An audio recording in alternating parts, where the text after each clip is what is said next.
For us, Configure One is filling in that gap between quoting and ordering that a lot of our customer service was having to deal with, and takes a load off of our current customer service so that we can actually focus on the individual needs of customers and not just the overflow of all the orders and quotes that are coming in.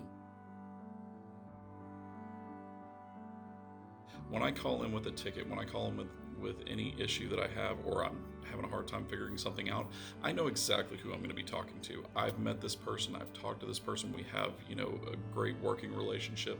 So I know exactly what I'm going to get when I call in to talk to someone. The bigger software companies, if I call in, I'm another ticket number.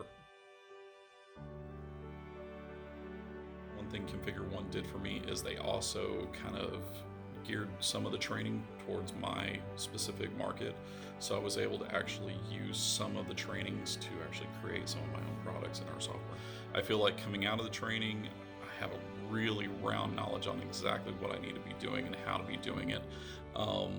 The trainers really worked me through some of my own company's issues so that I knew exactly how to approach those issues when I got home.